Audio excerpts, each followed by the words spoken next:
Howdy, howdy, all you crazies out there in the Black Army radio realm. Welcome back or welcome to the movement. Whatever platform you're listening on, give us a 5-star rating and give us a follow. We appreciate that. Send an episode to a buddy. That helps a lot, a heck of a lot. And also, a little housekeeping. Some of the platforms we're on, all right? We're on Spotify, we're on YouTube, we're on Apple, and we're now on Patreon as well. If you go on Patreon, there's actually a few different things. You don't have to pay any money. Like, listen, we don't make any money. This is not monetized right now. Joel and I haven't made a cent. But if you go on Patreon, there is an option on there to be able to ask us some questions, kind of get involved in the show a little bit. Actually, I like it because if you guys need some clarification, if you have any personal questions, if you want to shout out, based on what you got in your mind, stuff like that, that's the place to do it, is Patreon. And so just set that up today, kind of brand new at all this super duper tech stuff. But the Patreon thing seems kind of cool. Plus all the episodes are on it. And so also the new intro, as Joel says, we're not doing the Deliverance intro anymore. We have switched it. And a shout out goes to Tyree Woods out there, who did this intro for us, who will soon be a guest on this show. An extraordinary human. He's a veteran. He was the lead singer of a band called Buffalo Commons before he went independent, played at Red Rocks, a bunch of other places. Guy's wildly talented. Had a hell of a distinguished military career as well. And a local guy here, and he put that together for us. And so thanks, Tyree. Appreciate you, brother. Joel, how are you doing today, Joel? What's up, man? Oh, doing good, man. I like the housekeeping. I mean, this is a fun hobby, but it'd also be great if I don't really care about the money, but the more people we could get to listen to this, and I think our shorts on like Instagram and Facebook get quite a bit of traction. And if we could get, half of those people who like our posts listen to our full form podcast. And I mean, like I said earlier, just if our shorts annoy you, just listen to our full podcast and see what you think. So yeah, but we can really piss you I'm off. doing good, doing good. Right.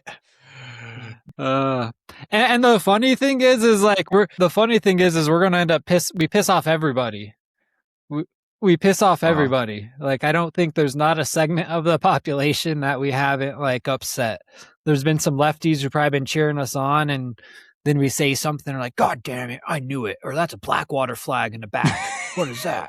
And then there's some, I get that. Then there's some righties that will like something, and then they'll be like, oh, God damn it, they said something about Trump. And then we'll talk shit about, Yep. So we talk shit about everybody and we love everybody all at the same time. That's what we do. Yeah, exactly, dude. We're not a right or a left-leaning show, dude. We're a Save the Republic show. That's what we are. We're a Save the Republic show. Yeah. That's what we're trying to do. We're trying to educate. We're trying to inform. We're trying to freaking leave something for our damn kids that's some kind of remnants of what of what this place was at one point in time. And so that's what we're doing, man. That's what, I don't give a shit if I piss off somebody who's a Republican or somebody who's a Democrat or a liberal or a conservative or somebody who goes to church or doesn't go to church. It's like, hey, it is what it is. The views are the views. You know what I'm saying? And so, yeah. And those shorts do get, I try to stay the hell out of this. Like Rogan says, ghost and post, baby. Ghost and post. You know what I'm saying? Couple things we're going to do. We're going to go over a few things politically. Real quick, that's kind of just that's just coming up, but they're pretty big deals, man. They're pretty big deals, especially militarily. And then Joel's this isn't the Atlantis episode. I was actually going to push that one out till next week because I hadn't gotten all the information right yet. And so Joel has a bunch of information on DNA. and stuff like that, and like mapping DNA and like where a lot of people came from, the history of it.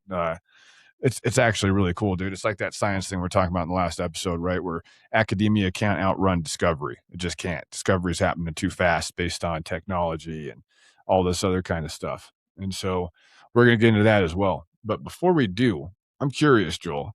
Can you answer me a couple questions? Couple questions. One, is Turkey a NATO state? Yes. Okay. Okay. Is the United States a NATO state? Yes. Okay. What about we got some stuff going on in the Koreas right now.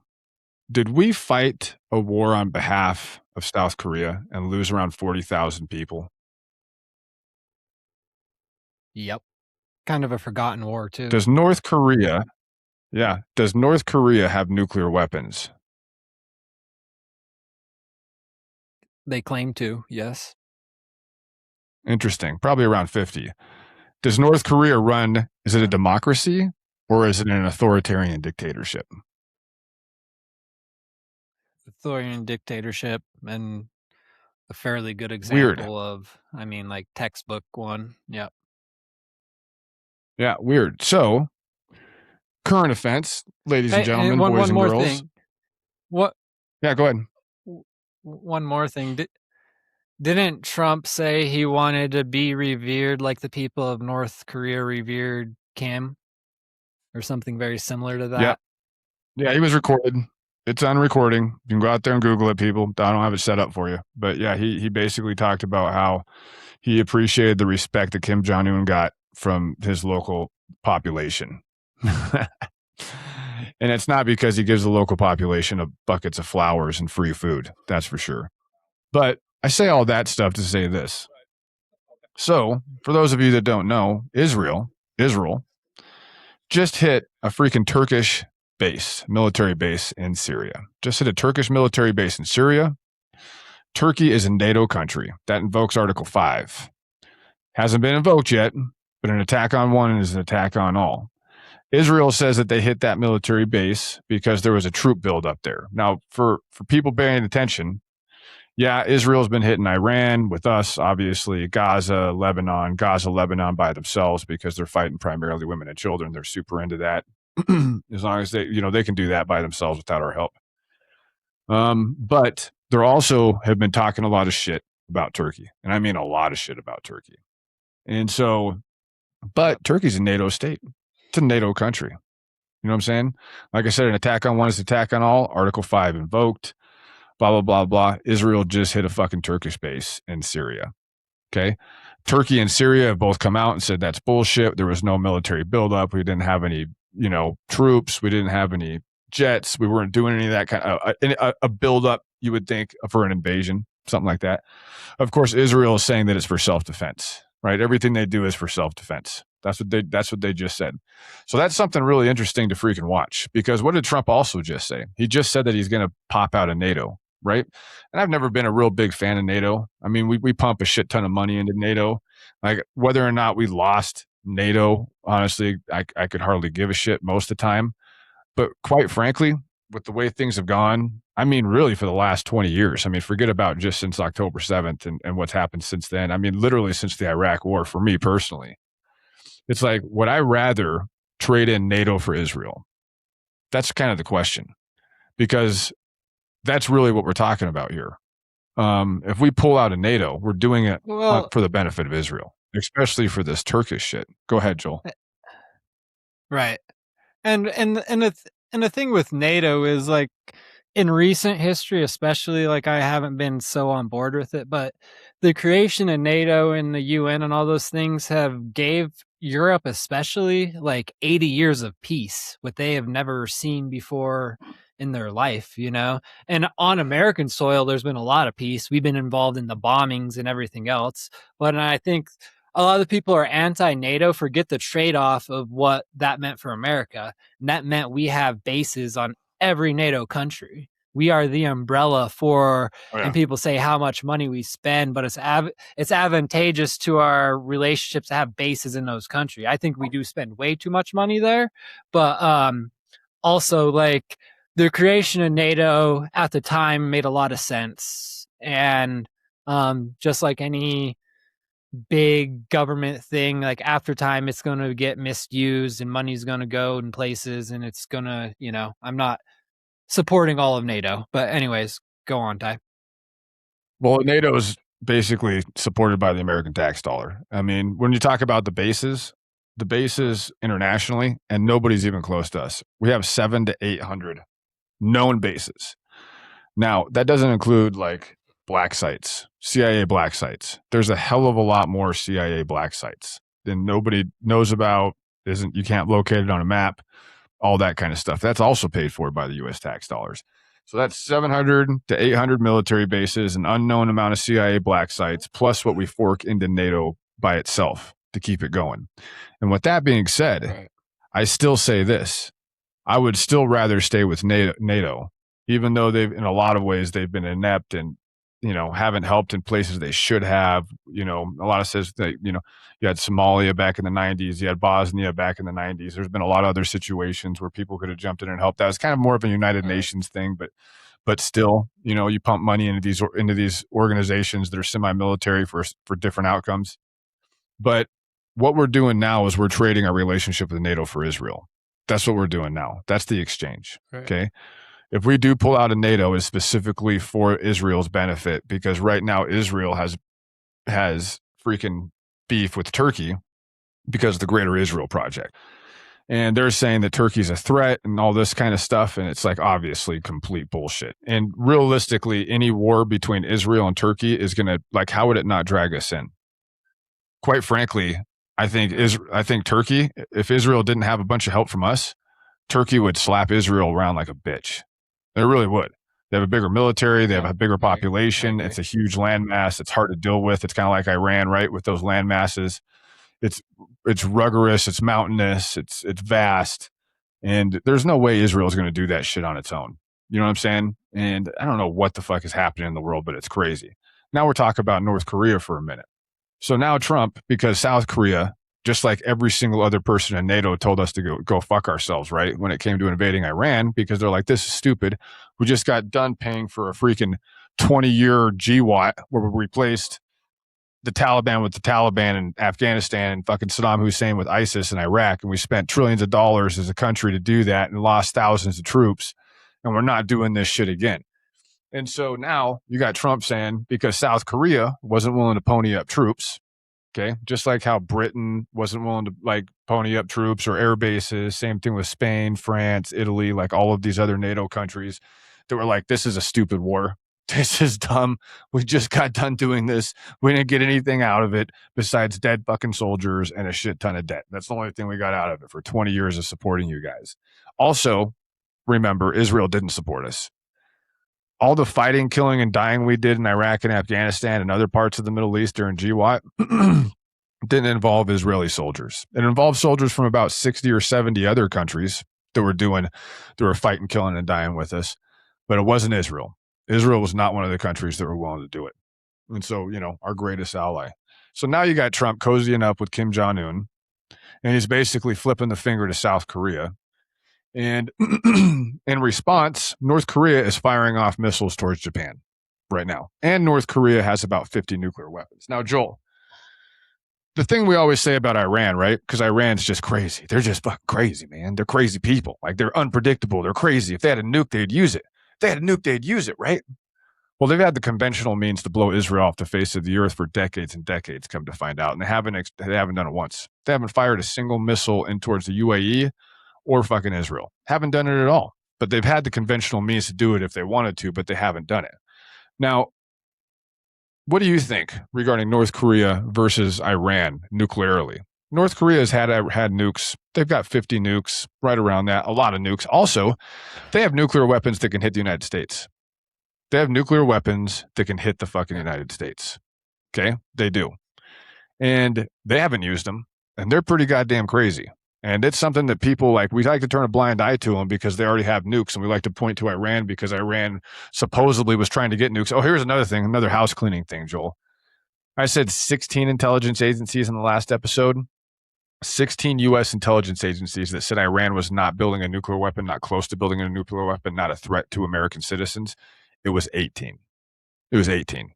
I was off by 2 in the wrong direction. It wasn't 16 people. It's fucking 18. 18 U.S. intelligence agencies, all 18 of them, said that Iran is nowhere near producing a nuclear weapon, not even really into producing a nuclear weapon, and poses no threat to American citizens, except for one international fucking intel agency, and that was the Israeli Mossad. That's it, and that's all. And we went with the Israeli Mossad over 18 U.S. intelligence agencies that we have spun up with American taxpayer dollars, employed American citizens to go in there and do intel, and we fucking turned a blind eye to them for the benefit of the Mossad.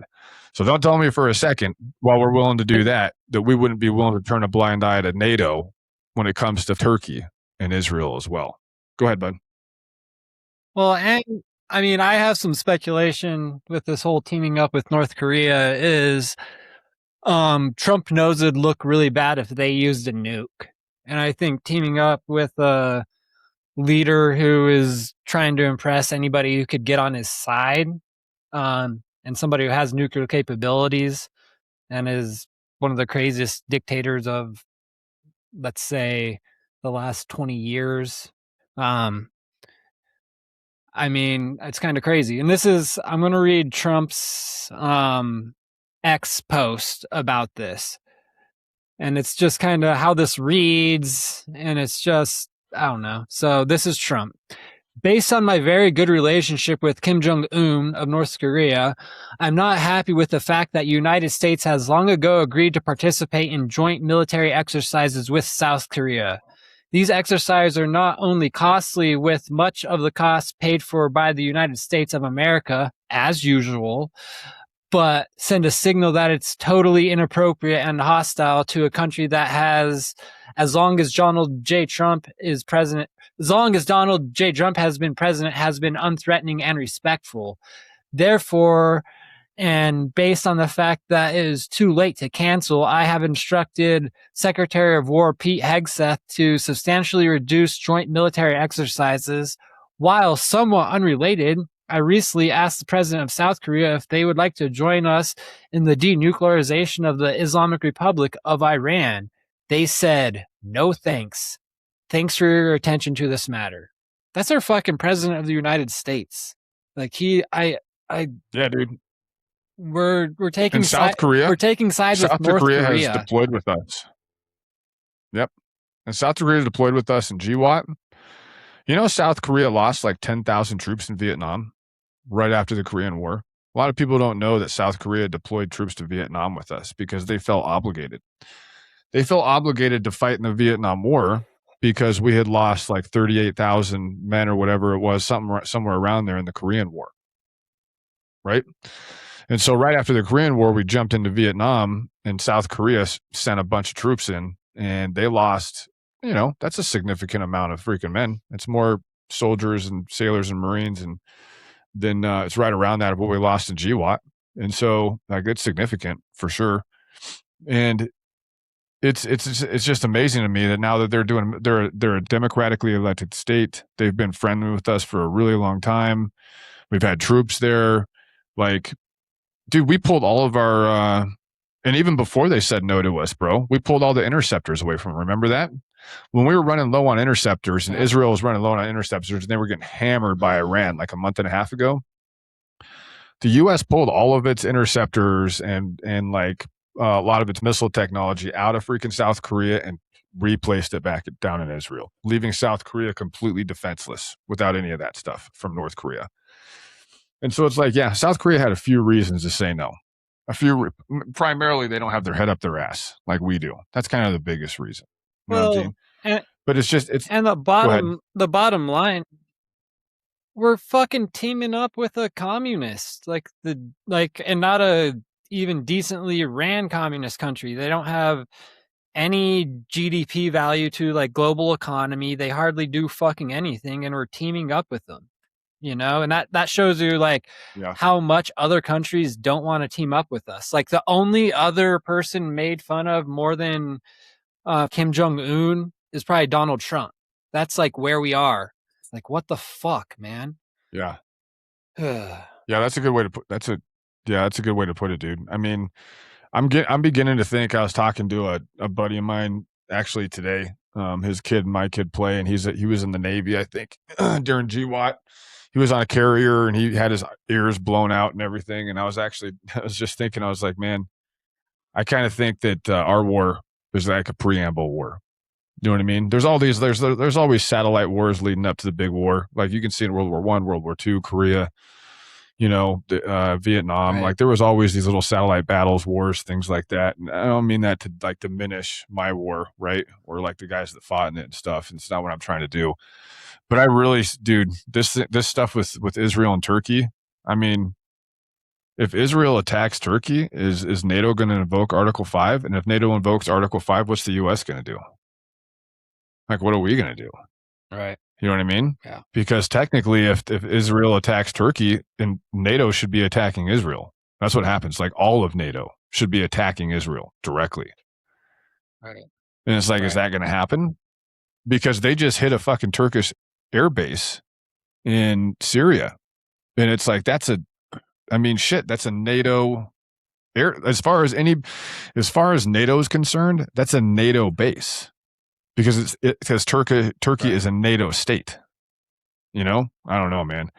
It's a fucked up time, dude. I think there's a real high possibility we end up in a like. I think we're kind of like slowly inching towards something that could be really, really catastrophic, like fucking catastrophic. Like I look at my kids, I look at my boys, and I'm like, dude, I see a really high possibility of them serving in a war where they're going to be doing some fucking shit that's going to be talked about for the next couple hundred years, like real significant. You know, it could be real significant. I mean, geopolitically, all the bullshit Trump talked about World War III and how another president would start it and how like we're as close as we've been in since the Cold War, as far as World War III going Oh yeah. off. Um and I think too, like a lot of people have gotten complacent with it as well. There's been a long periods of peace in Europe, America, and that goes to show like we're Iran was never planning for peace. They always knew that's why they're stockpiling stuff. Like the reason we don't have ammunition is because there was so much peace forever. We weren't doing wartime stuff.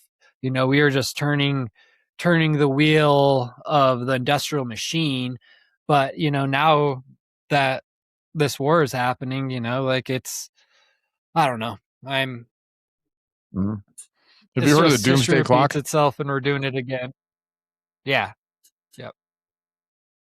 So Annie Jacobson's been talking Yes, a I little have. bit. She's like brought her up last time. She just that bioweapons book and the nuclear book that just came out. They're freaking both fantastic books, and she's been in all our shows and stuff. But right now, the doomsday clock's like 86 or 85 seconds to midnight, which is literally the closest it's been to a global catastrophe in the history of the doomsday clock, which was kind of started in the Cold War. And that's basically because of like all this escalating regional conflicts. I mean, regional conflicts are just going through the roof right now, especially with like nuclear armed powers. You got Russia, right, into it with Ukraine. Right. Israel's got a shit ton of nuclear weapons. They're into it with Iran. We got a shit ton of nuclear weapons. We're into it with Iran. You have people openly talking about having to get more nuclear weapons. You got fucking countries like Poland talking about getting nuclearizing. South Korea is going to nuclearize. You got Canada talking about nuclearizing. I mean, dude, that and then like, obviously the risks that are tied with artificial intelligence and like global kind of disinformation through AI and stuff and AI targeting platforms. You have the bioweapons risk, which is way high right now, way higher than people think it is. I mean, COVID, I almost feel like COVID could have been like a dry run, in a lot of ways. But dude, Well, I mean, and I fuck, think with man. the And it advent, just keeps going and going and going.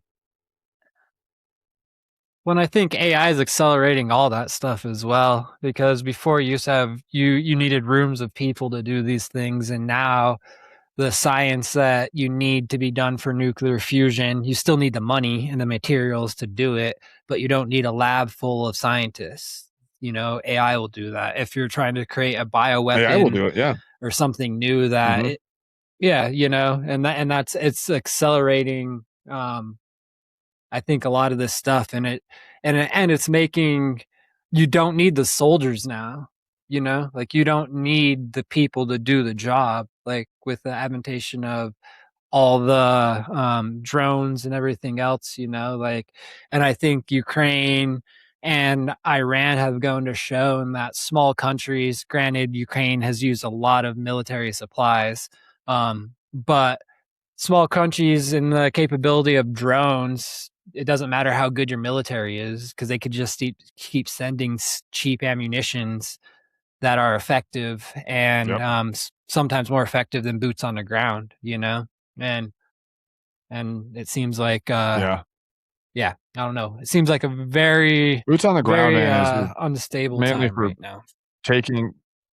Yeah, boots on the ground is mainly for like taking land and holding it, and like doing direct action shit, hostage rescue, kind of holding on to ground and pushing forward. And we're like I do think, especially with as crazy as the world is right now, and this stuff with Turkey, and we really got to pay attention to this stuff with Turkey, man. Like this just happened. Israel hit a Turkish fucking military base in Syria. I mean, hit it with missiles. You know what I mean? I mean, it's like, what would we do? What would we do if we had a military base hit with missiles? Well, Iran's been hitting military bases with missiles, and come to find out, we're not as fucking bad as we thought we were. Well, Apparently, we've run through all of and our shit. speaking of that, that Mm. sorry, Ty. No, you're That good, bud. Go reminded ahead. me of something with the our ship out there that's been out there for whatever 220-day float and has Lincoln, been getting shit the for USS food. And Lincoln. I read the Lincoln. I read an article that a lot of that's due to because Iran bombed any major supplying station in that region. So like strategically, Yep. that was like planned, that like they knew where supplies and food and stuff were going for restocking stuff, and those were some of the first things they bombed. And that's something that's not being talked about at all. You know. Mm-hmm. Yeah, dude. Iran's really emboldened right now, big time. I mean, they're seeing the kind of power that they have, and the fact that the United States is not willing to do boots on the ground, and you just hear Trump just dude. It's like that kid in the playground, dude, who's just constantly talking shit, right? Just all the time, never does nothing. He's like this big fat. It's like what it is. It's the big fat guy at the bar. You know what I mean? The big fat guy at the end of the bar who's never actually been in a bar fight. And he's like just so used to being big fat and pushing his belly into people that like he's not worried about actually getting punched in the mouth or lit up because he's been doing it for so fucking long that he doesn't ever actually think anything's going to happen. You know what I mean? And that's like what Trump's been doing, dude. He's just this huge blowhard, talking shit, talking about blowing him off the face of the earth. But dude, that's another thing, man. Because we can't go boots on the ground. I don't think we don't have the logistic support for it. We don't. And Iran has destroyed all of those tight bases that are close in Bahrain, the stuff in Jordan, some other places. I mean, dude, what if they do invoke the nuclear option? What if they do invoke the nuclear option? Or what if fucking Israel invokes the nuclear option? Israel's got a shit ton of nukes. Or they convince a country like North Korea to do it, and their hands are kind of clean in the matter, and I could see some sort of negotiation with Kim and Trump on that as well. But I don't know. That's just I know, but I don't know, dude, because they're also Trump is also talking about. Yeah, Trump's also talking about denuclearizing North Korea, which is never going to fucking happen, dude. Like North Korea basically as a response to Trump saying that we need you guys to denuclearize, or even saying that he wants to denuclearize in the talks, they launched missiles towards Japan, like over Japan. Yeah. You know what I mean? That was their response to that shit.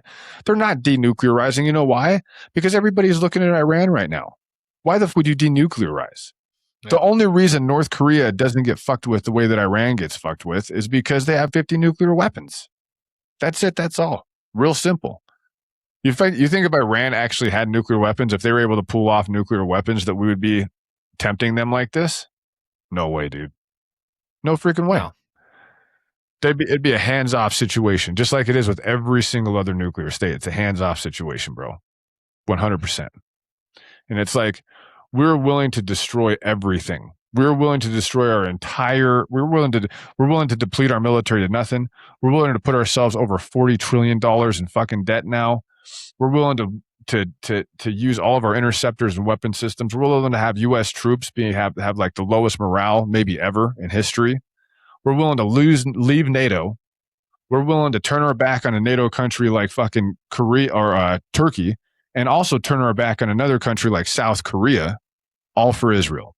We're doing all of this shit for Israel, dude. Every single piece of it is being done for that goddamn state. Every single thing that I'm mentioning and talking about has one thing and one thing basically only behind it, and that's the state of Israel. That's what it is. It's a pariah state, man. It is bleeding us fucking dry. It's bled our blood for 20 years. It bled American blood for 20 years while not spilling a lick of its own blood. There wasn't any Israeli soldiers that were in fucking Ramadi or Fallujah or fucking Kabul or up in the Tora Bora Mountains up in the Hindu Kush. Not fucking one. Not one. Never once have they ever fought like a real legitimate enemy. Not really. Not fucking really. And definitely not without massive, massive U.S. support, military support, economic support, financial support. I mean, like,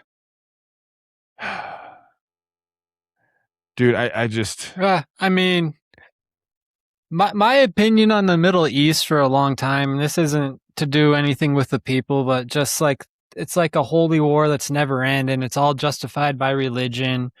And you have the sects of the Muslim terrorist groups, and then you have essentially like a government terrorist group like Israel, and to me, I don't know if there's a right answer besides staying the out of it, and at the end of the day, with if anything, how I feel, especially with Gaza, is that we hold Israel accountable for Gaza, and not saying that October 7th, like bad things happen, but Gaza was a massive overreaction, and it's something that Israel's wanted to do for a long time. And then Yeah. you have the plus backing of all of Trump's cronies. Stood down. Mm-hmm. Plus the U.S. or the Israeli military was stood down on October 7th. There's still a lot of unanswered questions. Kind of like 9/11, right?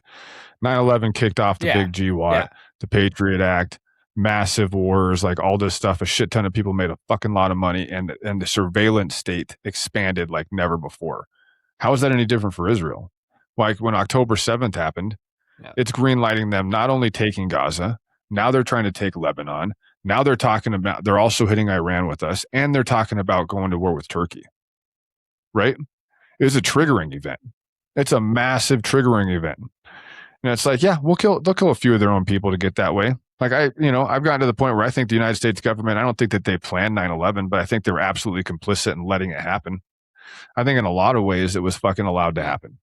Because when the deeper you dig into it, man, there was a ton of reports, dude. There was a ton of intel and reports that were given out that should have been investigated and were not followed up on basically at all. Basically at all. And when you look at October 7th, there was a stand down order, military stand down order. And there's also some weird videos out there that look like gunships hitting like Israeli citizens too. Weird stuff. Right. Weird stuff. And so I don't put it past these. I mean, I don't think that we're righteous at all, dude. We're getting run by people that are fucking pedophiles, dude. Like pedophile Satanists, basically, is who's running this democratic republic that we're living in right now. Like, would you put anything past them? Would you put anything past the Israel? Like, look at Ben Gvir in Israel. How much of a complete piece of shit that guy is with his little noose on his lapel, right? It's like, would you put it past him to kill a few hundred of his own citizens or 1,000 of his own citizens to be able to get this big war with Gaza, Lebanon, and Turkey and have the United States be involved and with Iran? That's what they've wanted the whole time. Well, and especially when they're talking about the Holy War and the Third Temple and all that bullshit too. Like this stuff is so fucking beyond me. And one of the biggest reasons I have not liked organized religion for a really long time. And it just keeps fucking happening. It doesn't stop. Yeah, dude. Yep. Keep an eye out there, folks. Keep an eye on Turkey, man. This stuff with North Korea is weird. North Korea is not going to de-arm. They're not going to nuclear de-arm. That's it's pie in the sky nonsense. No. Trump bullshit. It's not even going to reach a table anywhere to even be discussed. Turning our back on South Korea, possibly turning our back on Turkey. Dude, I just keep, hey, listen, man. Like we said, the world could go to hell fucking quick, man. And there have been massive global resets before. Who's to say our global reset, Joel, isn't a nuclear holocaust? Who's to say that's not our global? You think a nuclear holocaust would drop humanity to nothing? And guess what we'd be doing? We'd be trying to get to Turkey to get back into Derenkuyu. That's what we'd be doing, bro. We'd be like, we need a one-way fucking ship ride to Turkey. I got to get into Derenkuyu. We're going to live down there because the world's going to be uninhabitable, bro. But we'll survive somehow, some way. And in 5 or 10,000 years, humanity will reemerge. You have all these so-called secret societies and groups of people, the oligarchy, the rich, who are building fucking bunkers, you know, like they all know what's going to happen. Why do you think there's been, you could look at the numbers. I don't have them like in front of me, but there's a few companies that specialize in bunkers. There's a couple that have done like more or less like underground cities and are giving people like space within those cities. But the amount of money that's gone into that in the last 10 years is crazy. Like they're almost pushing for it to happen, you know? Mm-hmm. Yeah, dude. Yeah, bro. Well, hey, man, let's get into the DNA stuff, homie. I'm going to let you run with that a little bit. I will opine casually as I come in. I'm actually really curious what you got, brother, because the DNA stuff, I've been looking at a lot of that DNA stuff too. Not as much, you know what I mean? Like there's only so many like avenues I feel like I can like my cranium can like suck in, you know what I mean? And so it's like I'm pretty deep on the stuff that I'm deep on, and I'm kind of shallow on stuff like DNA results and stuff. But I've listened to a lot of podcasts about it, and it sure is, it's interesting for sure. So I'm pretty damn curious what you got. Well, yeah, that's kind of where my curiosity came from podcasts. A lot of it too with me, like even when it comes to like the Nephilim and the giants and all that stuff, like I'm a speculative person when it comes to some of that mysticism and stuff. And like how I almost see it is there's a culture before the great flood that was left from another apocalypse, and that culture built giant monoliths, and these ancient cultures that talk about the giants were making up stories that made sense of why these giant monoliths existed. But I think it was just a previous culture. There's no giants. That's just how I view it. But this is going into like the DNA and the science, and with a lot of stuff that I have not changed, because I was always kind of felt that we had a lot of missing links in our ancient history that didn't make sense, you know? But once there's some scientific evidence that has been disputed, been fought against, and it holds true, like that's when I start to, and that DNA stuff, especially in the last 20 years with science and what we've been able to discover, you know, that's when I kind of like no longer are these fringe theories fringe anymore. You know, like now we have actual scientific data, DNA evidence, archaeological data that point to them not being fringe. And that's when I start to be like, to me, the Nephilim and all that stuff is super interesting, especially because it has to do with Christianity. And when you go back into like Genesis 6, I think when they mention giants in the Bible, and then that's the only mention of them in and then that story kind of fills in the gaps of that story, you know, to me. So, but to me, like all that stuff, I've always just taken as literature tied in with some historical data, but it's always just been, go ahead. Hey, I got a question for you because we talked a little bit about that in the last episode, because a lot of these other traditions like Genesis is not detailed. It's very, very not detailed. No. I've been trying to think about this. Like, why would you exclude books with intention to have more detail, right? on kind of like why humanity needed to be reset and why we needed to have a savior, right? We needed to have a Messiah. Whether you're talking about Right. Judaism or Christianity, whatever. Like you need to have a Messiah to save the world and the second coming and all this stuff. Like why would the church fathers, like in the Council of Nicaea and a little bit before that and after that and stuff, like why would they? I'm just curious what their thought process would be for why they would limit that information so much and intentionally exclude books that had so much more information on that history. Like, I feel like you would want to present that argument a little bit more and a little bit deeper because even like the Noah flood story is it's not that detailed. Like the giants with the Nephilim, super not detailed. I mean, just the Genesis account itself isn't really that detailed compared to like, I mean, if you look at Well, like, for example, in the Epic of Gilgamesh, when you talk about the Zarathustra, right, who was the Sumerian Noah. I mean, when I read that story right here on this podcast, that was like 4 pages in that book. well, and to me, it's kind of funny too because the Bible talks about all sorts of crazy shit, like a talking serpent or like a talking feathered serpent. There's a few other mystical beasts thrown within the Bible. So, like the story of Enoch doesn't seem that far different from me than David fighting Goliath, like it all.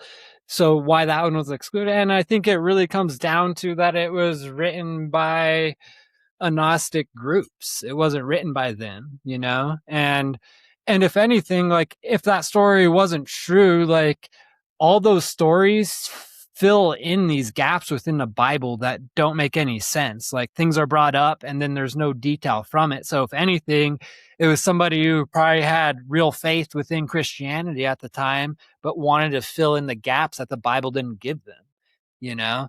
And Right.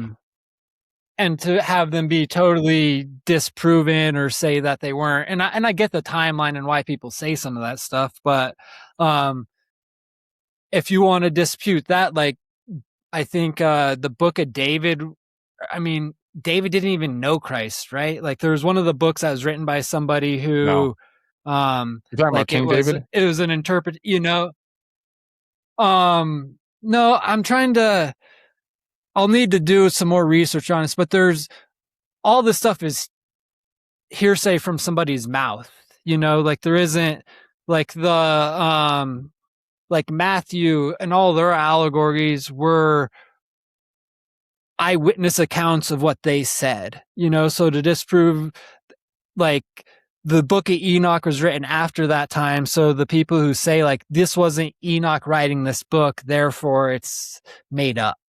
But who's to say that Enoch didn't have writings that somebody just journaled and made his story? There's been so much that's been lost. There's been so much that's been, and that's the biggest argument about the book of Mary and the book of Enoch is that they weren't first accounts from those people. Mary didn't write the book and Enoch didn't write that book. They were written by somebody else. And I think that's one of the biggest arguments Yeah, against but them, that's the thing about Genesis as a whole, though. Like Genesis as a whole No, are tales of mythology. The entire thing is tales of mythology. exactly. Like Adam and Eve. That's way, my point. way, like nobody was around Yes. documenting Adam and Eve, right? Same thing with like the flood, Yeah. with a lot of that stuff. And so it's like, it's just curious to me why you wouldn't have more detail when you're including stuff that's those stories in there anyway, that don't have any kind of like secondary source writings. Like you talk about Matthew, Mark, Luke, and John, those were like, I mean, those were told pretty close after the events would have taken place, right? And so because of that, they're for most people a lot more believable. But it's like the Bible's filled with mythology, especially the Old Testament. It's just filled with it, you know. Anyway, that's just kind of a side note. I was just curious because how you felt about that. Well, and that just kind of goes to my point. If you're going to poke holes in those stories, like you could go and poke holes through a lot of stories within the Bible, So, anyways, but this was me going back to like once something has scientific data behind it, I'm way more of a believer, and So talking about the DNA evidence, and I'm going to go first into kind of some of the things we were taught, and then some of the things that have been proven wrong. So first I want to talk about the land bridge and the land bridge theory. So DNA and environmental DNA evidence did not fully disprove the physical existence of the land bridge. And I'm not trying to argue that the land bridge didn't exist and there wasn't possible people who migrated on that land bridge. But with new DNA evidence, there's been a lot of holes that have been poked through that. And essentially, it was the model of the Clovis first land bridge, and that was the Clovis people. They crossed the glaciers around 12,000 to 13,000 years ago, set up as what we know into North America, migrated down into Central and South America. That's kind of been what we were taught. So new DNA evidence, and some of this isn't fully new. Some of this is, let's say, the last 10 years, kind of blows a hole in that theory. So, and it's not just from the standpoint of human DNA, but also like plant DNA. So while the glaciers were physically separated enough to create land paths around 15,000 years ago, DNA tracking shows a corridor remained frozen in dead wasteland. So at that time, that corridor what they'd be crossing couldn't support life. There was no plant DNA, no mammoth, no bison. So if they were crossing that land bridge, and to cross a section that big, we're talking years, a long time. It's not something that they would do in one season. And so one, they couldn't live there. So this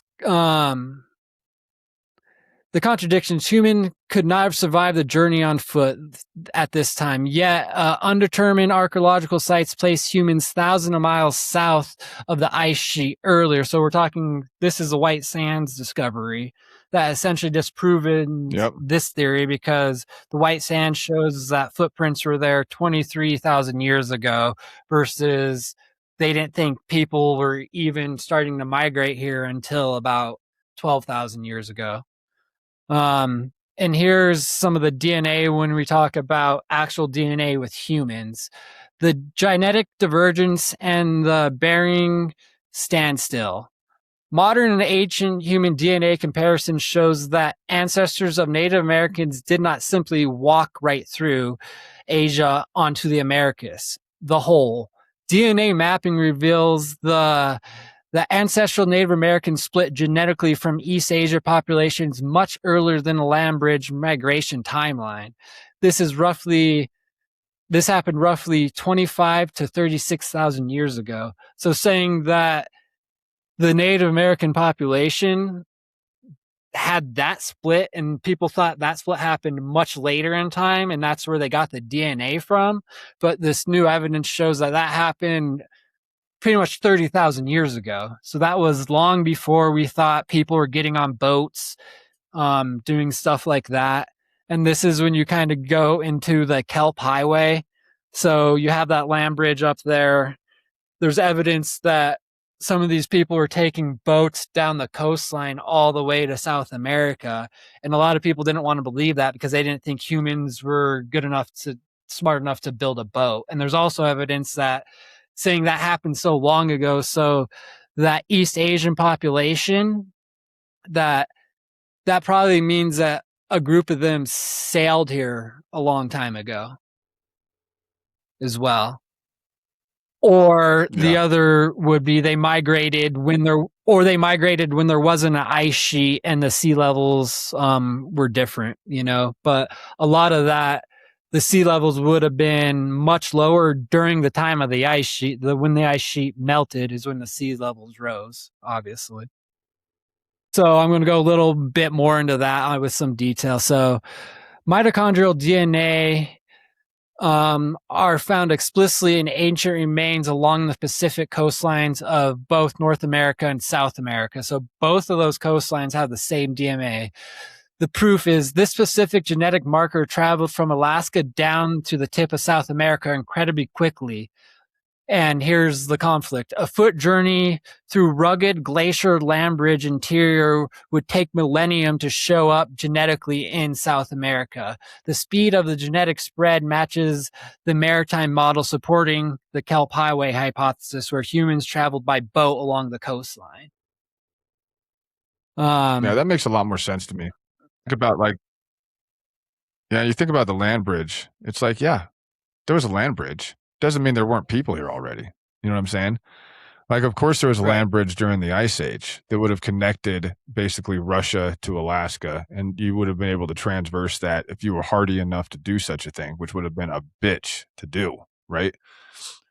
But it's like, Right. yeah, it would have made a hell because people were already seagoing, man. We had people in Easter Island. We had people in Hawaii. There was people all over the Philippines. And like even during the Ice Age when sea levels were 500 feet lower and there was a lot more land, you still had to transverse a hell of a lot of water, to be able to get to any of those kinds of places and have habitation. And so it makes all the sense in the world. It's like, yeah, they would have taken boats down the coastlines, dude, all the way down as far as humans have always been humans. You know what I'm saying? We've had the same brain in our head for hundreds of thousands of years, if not longer. And so it's like, yeah, like people want to explore, they want to investigate, they want to discover, they want to settle, they want to conquer, they want to do all these things. And so it's like, yeah, of course they were traveling down way, way, way down into the Americas, way deep into North America, you know? And so, yeah, all that stuff is happening at the same time. Like the Clovis people were here. They weren't the first people. People were coming over the land bridge. They weren't the first people either. Right. It's like there was just people here for a fucking long, long, long time, way before any of that stuff. Well, and I think a lot of this just goes to show you that we're just off on the human timeline. When you look at Göbekli Tepe, they're starting to dig up some of the other mounds surrounding Göbekli Tepe, and what they're finding isn't more spiritual temples. They're finding houses. They're finding settlements, which also goes to disprove, because a lot of people said like, oh, Göbekli Tepe had to be built by a group of hunter-gatherers and it had to be just a site where they all gathered, annually. And now they're tearing up more earth and they're starting to find settlements around Göbekli Tepe, so it goes to prove that, just like the erosion marks on the Sphinx, like there's some people who think there's water erosion marks on the Sphinx, which would say like that Sphinx was there before the Great Flood. That Sphinx was there before, and when you start to look at the water erosion, and I did this, it was just an online thing, and it showed a picture of that water erosion zoomed in so you couldn't see the rest of the Sphinx. And then it showed all these other different forms of water erosion on the same rock, and you cannot tell the difference. It's not wind or like it's water erosion. Yeah, that's something that takes millennia to happen. It takes a long time. Yeah, and Go ahead, to Ty. say something with that too. So I think what is it, Robert Schoch? Was he the first guy? You might want to correct me on that one. He was a geologist, and he was the first guy that went to the Sphinx and said, "Hey, man, I'm seeing a lot of water erosion, like a lot of water erosion, and it's not from a flood or something like that. It's from rain. And the last time that rain had fallen in that area was when the Sahara was green. It was when the Sahara was green. You know what I mean? Right. And so, and it's like, God, we need to LiDAR the Sahara Desert, brother. Like that's what I really want to see done, because 10,000 years ago, the Sahara Desert was as green as the freaking Amazon is now. And it's going to cycle back to that too. And I want to say it's in another it might be 6,000 years or something, but it will be green again. And it will be green during humanity if humans are still here again. You know what I mean? And so it makes a lot of sense. There was heavy, heavy rainfall at that time. And then also, like you said, really quick with that picture, your picture you were talking about, they use that picture to show just regular geologists, and they don't give them the whole Sphinx because they don't want their opinion to be jaded by what the acceptable academic timeline is, right? And so they show them pieces of the Sphinx that have a tremendous amount of erosion that looks like water erosion. They say, what does this look like to you based on your training and your history and going out in the field? What is this? And every single one of them say it's water erosion. And then as soon as they show them the Sphinx, they're not willing to put their name on it.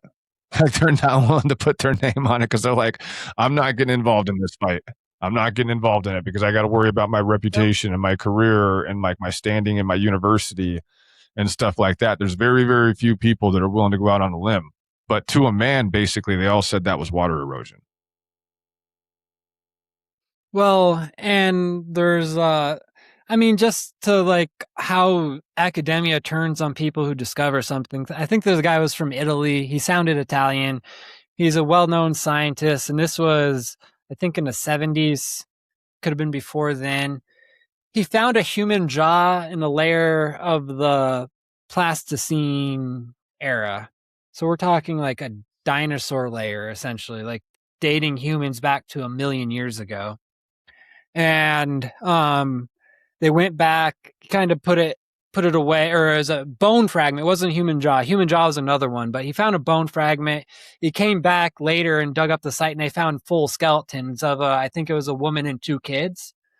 And there's a bunch of flaws within this, and he was very quick to be like, I'm not, this is just what I found. I found humans in a layer of the Pleistocene era. We were doing research, we weren't looking for humans. This is what I found. The bones didn't have like fossilization like a lot of bones would have, like the mineralization, what happens. So a lot of people think that this was a burial that was done and eventually done long after that time period, talking more recent history within the last 1,000 years, and the sediment compacted. And certain sediments will actually fill pits and make it look like the same sediment layer. There is certain soils that do that, and it's like a proven thing. But what happened is this guy just said that. All his peers said he was crazy. He only had one or two guys who kind of didn't think it was crazy. And that happened in the 70s, and there hasn't been any studies there to cross-reference it. There was one carbon dating tested that I think put it in the 19th century of the bone, but that was with the carbon dating that was done in the 70s. There hasn't been any cost reference, and not saying that's probably newer bones. The fact that they weren't fossilized doesn't make a lot of sense to me, but to go and take that bone and just do a current date on it so you could disprove anybody who's bringing that up and saying that, I don't know. It's just academia eats somebody alive as soon as they have an alternative theory, even if they're just stating, like, I don't know what this means.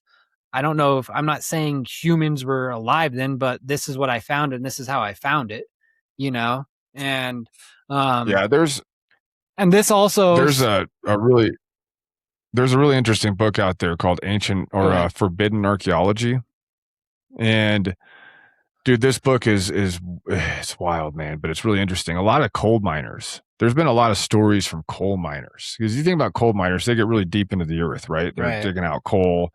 They can kind of go back in time a little bit if you think, because the deeper you go, the further back in time you go. And they have found some crazy stuff down in those coal mines, like stuff that's really, really deep. And archaeologists basically refuse to even acknowledge some of the stuff that they find. They found like weird tools that kind of don't line up like with the timeline at all. They found skeletal remains that are so deep that they would be considered 1,000,000+ years old. And a lot, it doesn't get excavated. It doesn't get like, it just gets poo-pooed. Like as soon as they like turn this information over or into like a university or something, they just kind of like this other one you're talking about, where they just stop excavating it or they don't look into it any further. They were doing the same thing with that with Göbekli Tepe. The only reason they're excavating around Göbekli Tepe right now is you can thank alternate historians, because they weren't going to. Yeah. Like it's only 3% excavated right now, and they were going to leave it. They as a matter of fact, and this is fucked up. They built a whole bunch of olive trees all over the top of that that whole area of Göbekli Tepe. And the reason they put olive trees in there is because it's illegal in Turkey to cut down olive trees. So they planted a whole bunch of olive trees all over these archaeological sites, so people couldn't cut them down and excavate. And then what they found out that these olive trees, the roots go deep into the ground, and it started destroying some of the ancient archaeology that was deep underground in Göbekli Tepe. It started destroying some of like the rocks. Those roots started to get down in to the sites themselves and ruining those sites. And then they had to pull up all of those olive trees because people like kind of like us, right? Independent media people that are in this kind of stuff kept talking about it and talking about it and talking about it, and it got all over Twitter or X, all over social media, all over even like Piers Morgan and some other kind of like more like national news media people.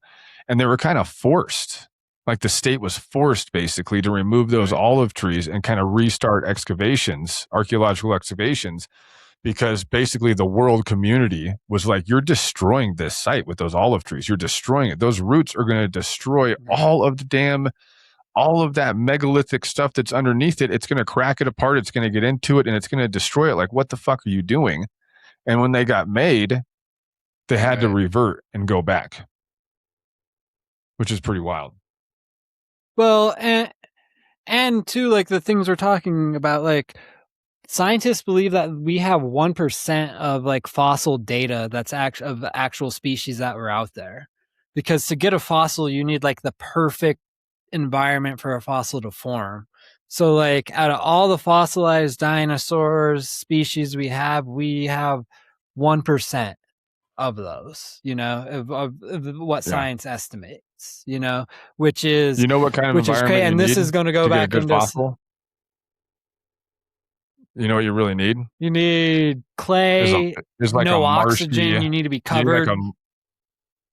You need like a lake, right? If you have a critter, let's say a mountain lion, dies at kind of like right at the base of the water of a lake, and it gets covered in that sediment in the water, that's how you get good fossils. That's how you get them. It's really, really hard to get good fossils if you die on dry land and you just start to decompose and deteriorate and like do all that stuff. And then obviously your bones get drug around by other predators and destroyed and ripped open. And, they're going to get in there and into the bones itself and get like the marrow and things like that. It's like the best way to preserve any kind of skeletal remains at all, almost exclusively, is basically through like that rich sediment on the side of a lake or a river or like a marsh. You know what I mean? And that's how you get the fossils. Right. But it's like, how many skeletal remains are really going to be in that category? If you think about it historically, not very many. Exactly. And well, that's kind of going into some of like the other DNA stuff. So recently there is a paper called Trace, and it was a big study that was done on extinct human lineages that left genetic fragments in modern humans. And I don't know if a lot of people know this, but you have the Neanderthals and I'm going to fuck them up. The Denisovans. Why can't I? Denisovans. Thank you, the Denisovans? So right now, yes, the Denisovans and Neanderthal, like roughly 1 to 7% of our DNA comes from those two. I guess you'd call them homogeneous, other upright bipedal homo.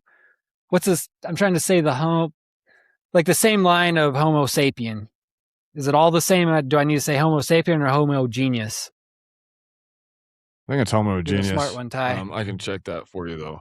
Yeah. And then what this paper went to find out that roughly anywhere from, depending on where you are as a person, like regionally and your ancestry, anywhere from 1 to 19% is from ghost DNA. And they refer to ghost DNA because there is no fossil data to say what the species was. Go ahead, Ty.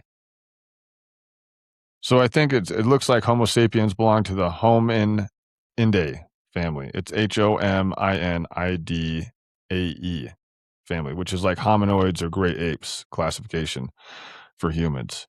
Primates, there's subfamilies and stuff like that, but Homo also includes Neanderthals and Denisovans as well within that same Homo like family.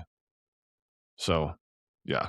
So I'm going to break that down a little bit more. I was looking for my research and I finally was able to pull it up. So between 1% and 7% of your modern human genome comes directly from interbreeding with other archaic Homo species, primarily Neanderthals and Denisovans. However, because all Homo species share the vast majority of their evolutionary history, modern humans share roughly 99.7% of their total DNA sequence with these extinct cousins. The 1 to 7% figure specifically refers to the intergression genetic material introduced to the Homo sapiens through interbreeding. Here's kind of how the percentage breaks down, and I think some you hear some ignorant racists saying black people are like Neanderthals or apes, and it's kind of funny when you look into who actually has Neanderthal DNA. Non-African population, people of European, Asia, and Native American descent carry roughly 1 to 2% of Neanderthal DNA.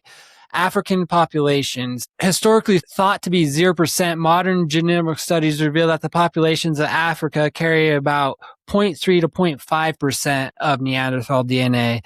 This came from ancient migrations through Eurasia, traveling back into Africa continent. So I kind of thought that was funny because I've heard people say ignorant shit before retaining to that and racism, and it's actually white people have more Neanderthal DNA than most brown people, which is kind of funny. Go ahead, Ty. That is funny. Also, really quick too. So Denisovans were huge. They were very, very, very large. Like the stuff we haven't found a whole lot from them, but the stuff that we have found, they were much larger than like Neanderthals. And a lot of people think about Neanderthals, right? They were kind of like that bulky, hairy, you know what I mean? Like big hand, long armed, like almost Homo sapien person. And Denisovans were bigger than them. Denisovans were bigger than Neanderthals and damn sure bigger than Homo sapiens. And they even kind of go along the lines of a lot of people kind of speculate that they might have been like considered big enough to be considered giants by Homo sapiens and by Neanderthals because they were significantly taller. They were very brawny. They were very thick. They were thick people. And they were big. They were like the biggest human beings that we know of that we can verify without saying that they're giants. And there's another one that they're kind of related to that is talked about. So have you ever heard of Australopithecus? I'm going to say that wrong. It's yes. Have you heard of that word before? Okay. And so a lot of cultures they found when you think about the Sasquatch, like there's that whole Sasquatch thing, right? Especially in the Pacific Northwest and like some other places across the globe. Like the Sasquatch doesn't just belong to the Americas and the Pacific Northwest.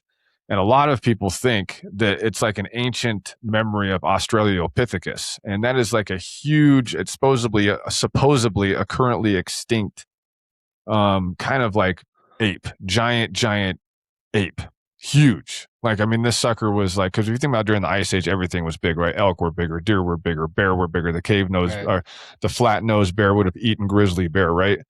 You had the giant sloth, you had the woolly mammoth, you had, the saber-toothed tiger, you had all these mammals that were huge.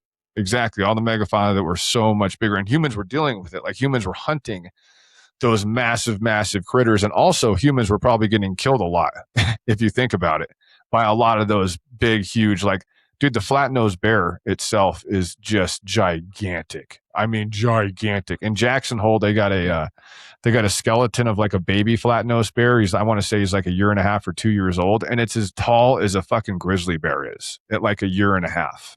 It's like a full-grown, big Yellowstone grizzly bear at like a year and a half old. Huge. You know what I'm saying? But this Australopithecus critter, a lot of people think that the ancient folklore from Sasquatch comes from that ape thing or whatever that was also in the Americas as well. And it's like, who knows what's extinct and what's really not extinct? And if you go into the Pacific Northwest, I've spent a lot of time in the Pacific Northwest. Like you can go, it's a fucking jungle, dude. I mean, the Pacific Northwest is a jungle, bro. It's like the Amazon. You know, you could get 5 feet away from somebody up in those mountains and not see them at all. You know what I mean? It'd be the easiest place to lose a body or to just completely disappear. And it's an extensive amount of land up in the Cascades and the Olympic Mountains and all up in those areas. And who's to know if anybody's actually seeing that, or that's what it is, or if it does exist. I mean, I don't know. I'm not a Sasquatch person, but that's just kind of interesting. And how the Denisovans, supposedly there's some kind of relationship between, like, genetic relationship between the Denisovans and Australopithecus that I've seen, which is a kind of an interesting thing. Anyway.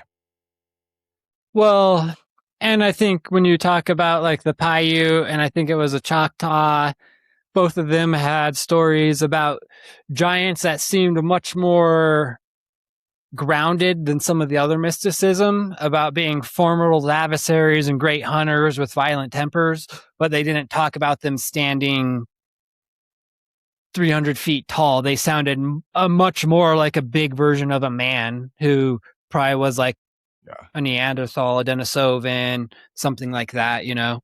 Probably more of a Denisovan for sure. And I think a lot of, yeah. I mean, that's the thing, man. They were around. Like the Denisovans, like, and just really quick before you get back into that, and we're going to push forward for sure.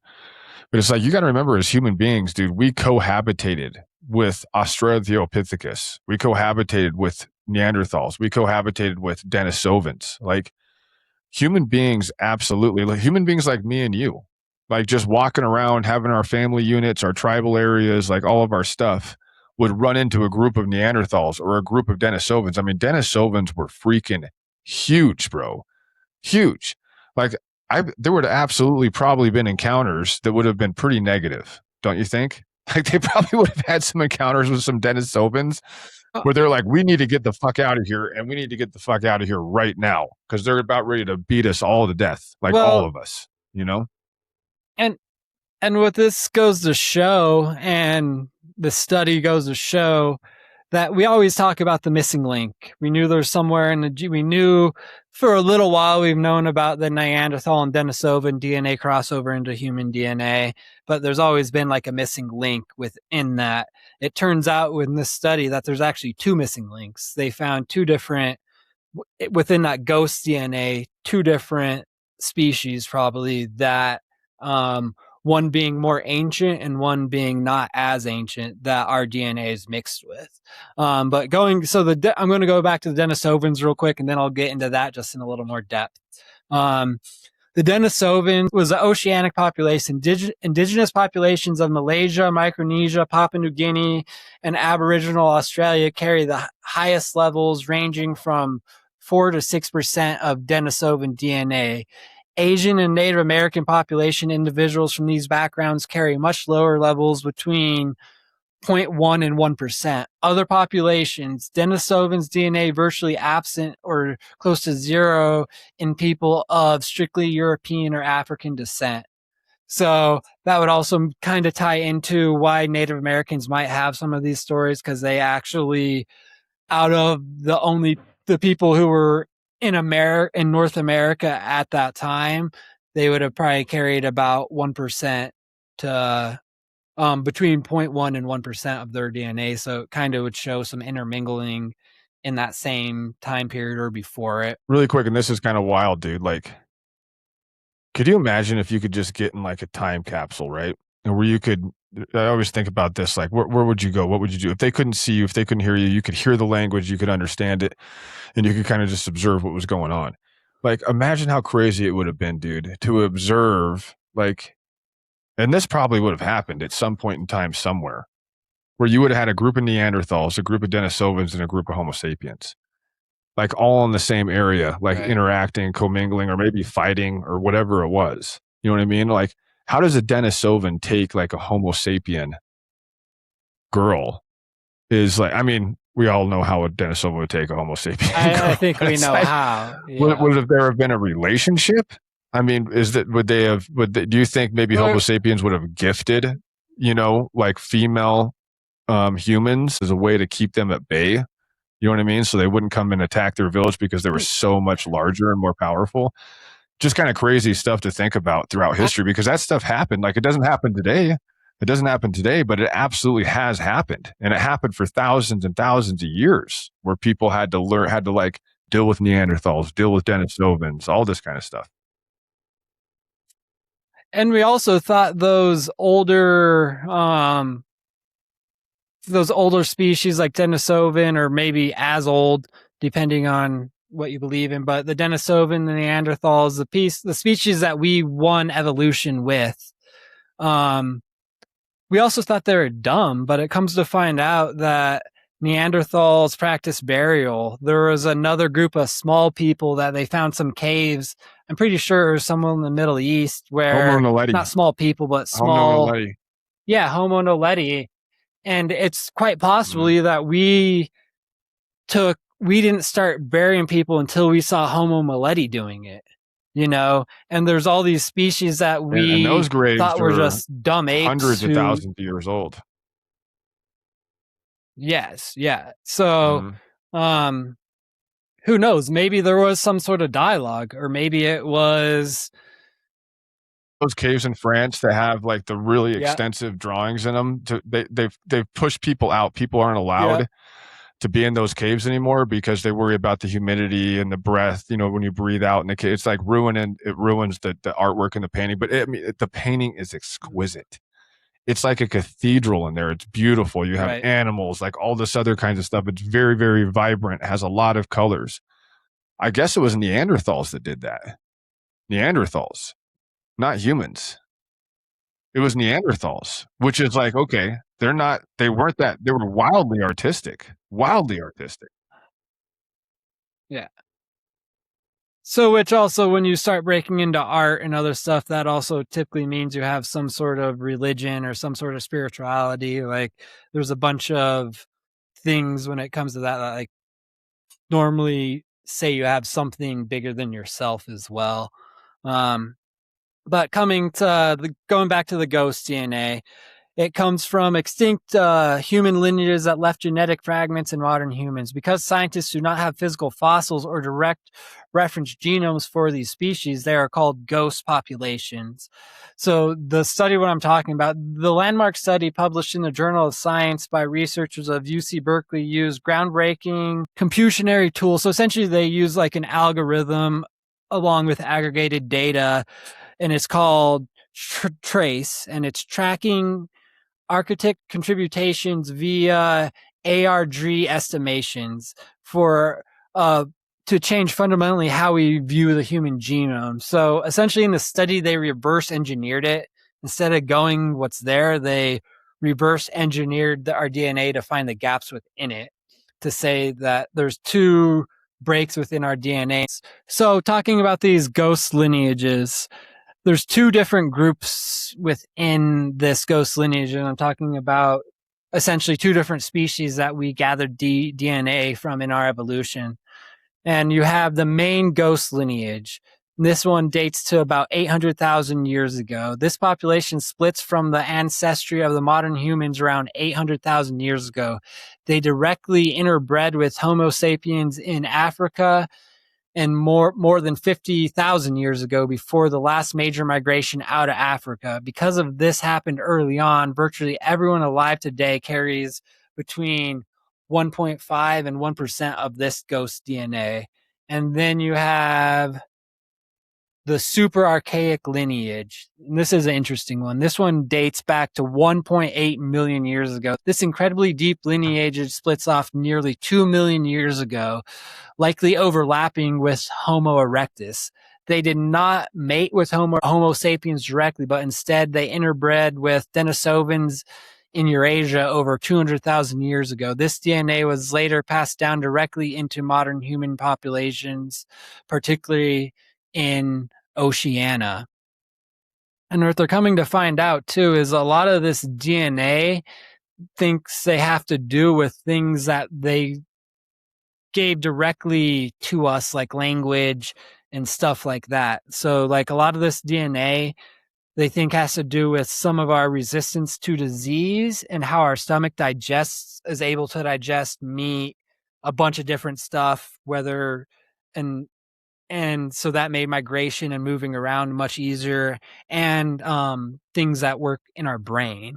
And a lot of that stuff was only credited to Homo sapiens us as being like part of our DNA, and we're starting to find out that some of those things were in these other DNA groups through studies like this, you know, which is I think pretty awesome to me.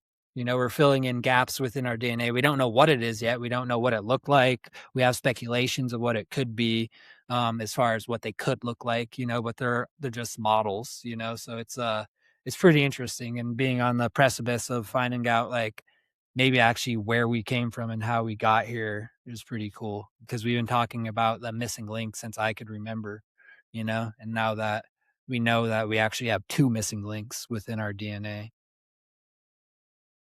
Yeah, so far. So far. And who knows where that's gonna take us. Like we Yeah, said, so far. technology is advancing wildly, and, you know, kinda like what we were talking about earlier, I did look that up just to be so I'd be accurate with this shit, but there's an unexpected DNA connection between, like, the indigenous population of South America and freaking Australians, indigenous Australians, and it's not a recent connection.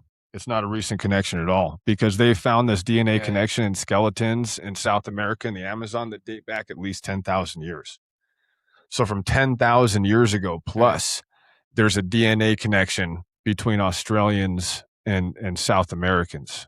And dude, that's a pretty wild connection, man, because even if you think about during the ice age or whatever it is, like Australia's always still been Australia. It's always still been surrounded by water. You know what I mean? As far as we know, Right. outside of like Pangea or something, which were, you know, hundreds and hundreds of millions of years ago.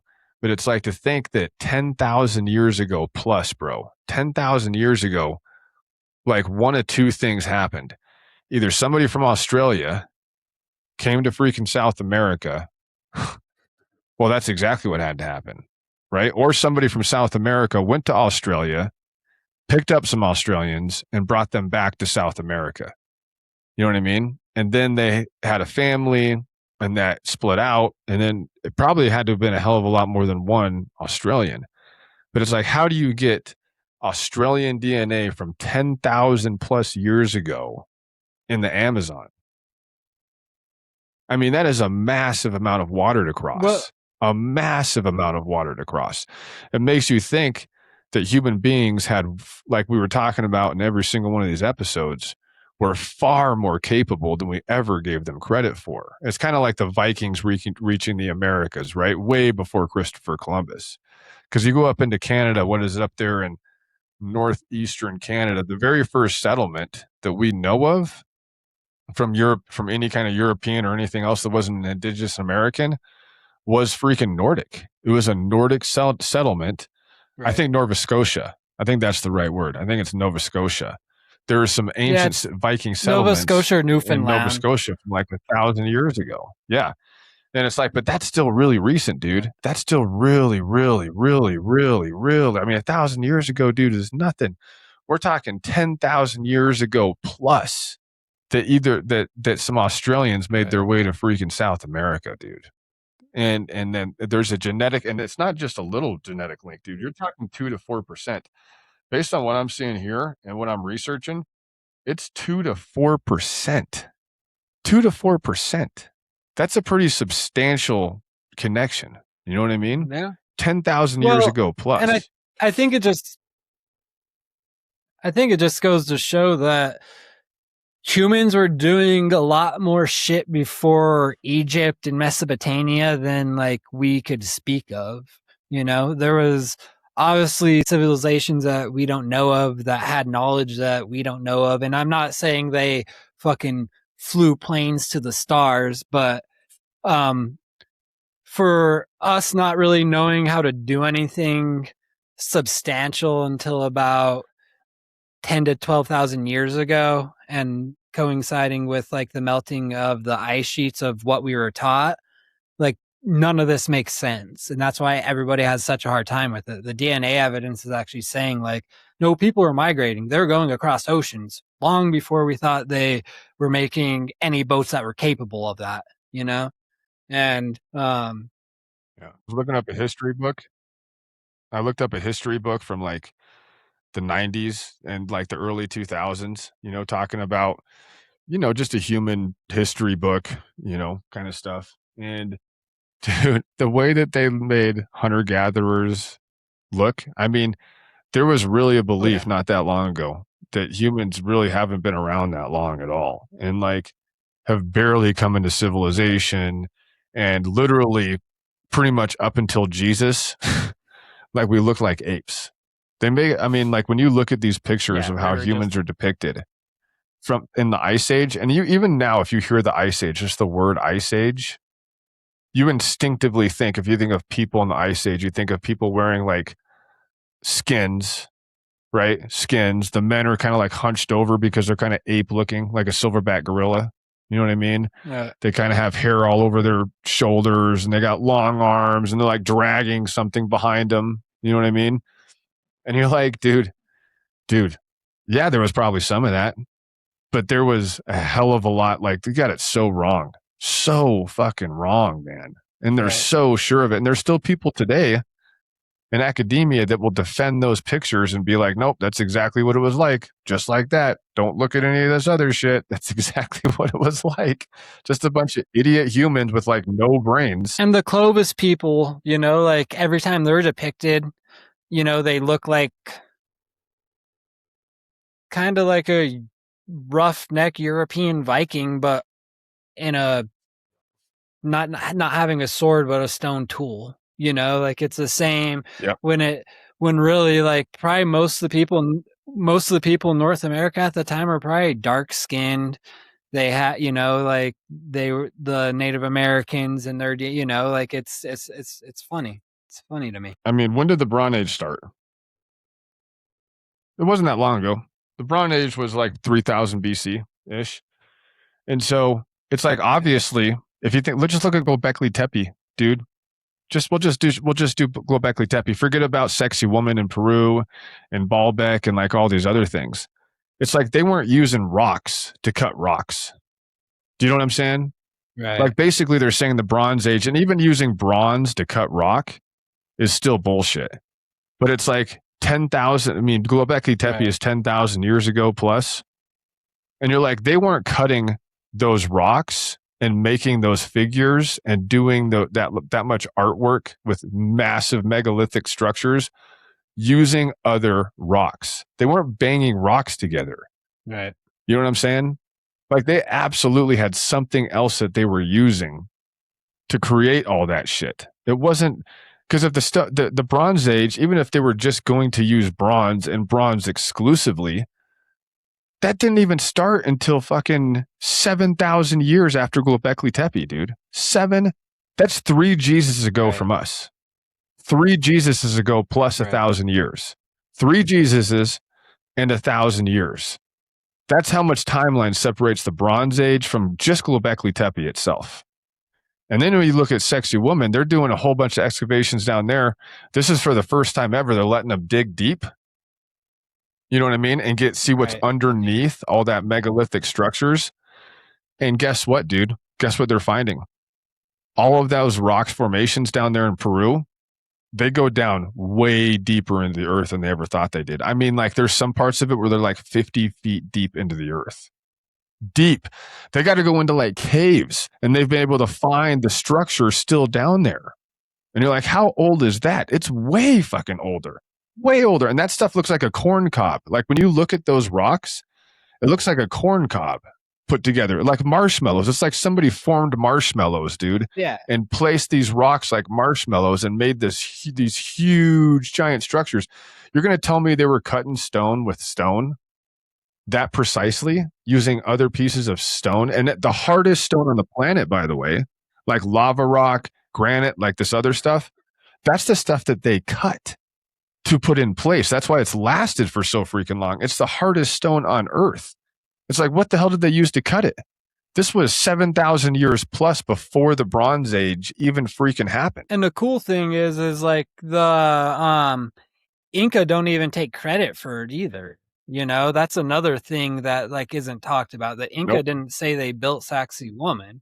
They have a story about giants building it and they like inherited it, and that's like a whole Dude, another, every like, it civilization's was like there that. before. And I Mhm. Yeah, we talked about that last episode, dude. Every single civilization that we talked about, nobody basically takes credit. Nobody basically takes credit for any of that stuff. They're like, it was here before us. We built on top of it.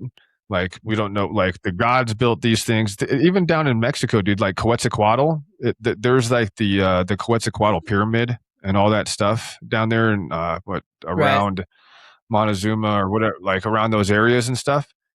And it's like they don't take credit for it. They don't take credit for it. They don't say that they built it. Right. They're like, it was here. The gods built these. The Well, gods built them. You think that they would, if their culture well, had done it, that they would take a hell of a lot of pride in it. I think the most prideful culture right now, and with all that, is the Egyptian culture.